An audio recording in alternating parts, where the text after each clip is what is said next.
This is history right here. This is history. Never been done before. And then look back many, many years ago and see what Tyler Perry did. And what did Tyler Perry do? He made history all right this weekend. The grand opening of the Tyler Perry Studios. Spike Lee and a whole bunch of people were there to celebrate. Perry is the first Black American to own a major film studio outright. The Atlanta Film Complex spans, listen to this, 330 acres with 12 sound stages. It's larger than the Burbank, California lots owned by Warner Brothers, Paramount, and Walt Disney Studios combined. It is ginormous. Oprah, Beyonce, Samuel L. Jackson, Spike Lee, all walked the red carpet this weekend attending the star-studded grand opening. That's Samuel L. Jackson. We spoke to Perry in Atlanta about this historic moment. He told us why he feels ignored by Hollywood and responds to his critics. The New York Times said you are the most successful mogul Hollywood has ever ignored. Do you think Hollywood gets you? No, I clearly believe that I'm ignored in Hollywood for sure, and that's fine. I get it. And wait a second, is that fine? It is. My audience and the stories that I tell are African-American stories specific to a certain audience, specific to a certain group of people that I know that I grew up with, and we speak a language. Hollywood doesn't necessarily speak the language. A lot of critics don't speak that language, so to them it's like, what is this? But I know what I do is important. I know what I do touches millions of people around the world. I know how important every word, every joke, every laugh. I know what that does for the people where I come from and the people that I'm writing for. So yeah, I get that. But you've also, though, been criticized in some cases by your own people, by your fellow colleagues.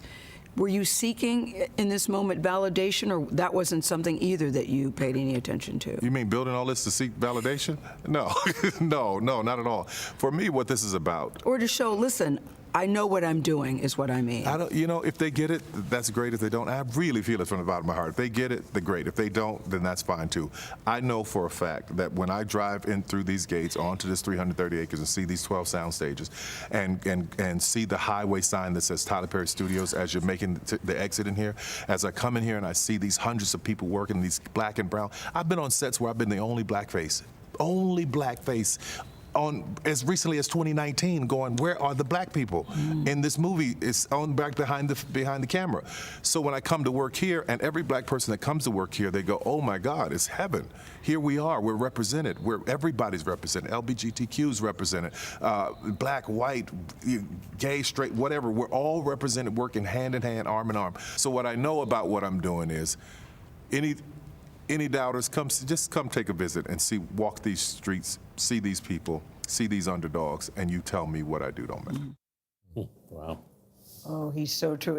It's right. He wants people to come and see what he's done because it really is extraordinary. I mean, it's jaw-dropping. I'm going to talk about a little bit more about it at the Talk of the Table because he had a very special moment this weekend as part of the opening, dedicating sound stages to 12 people who he believes have paved the way and made a difference in his life. Including Diane Carroll, we just Diane Carroll. Yeah. Also, Anthony, that interview was done in the Diane Carroll studio. Yeah. Unbeknownst, you know, of course, we knew that she died that day, but that location had been picked out long before we arrived. And we happened to be shooting there on the day that she died. That was a little, that was a moment. Tomorrow on CBS This Morning, we're going to go inside Tyler Perry's massive studio. He shows us why he's so proud of this accomplishment.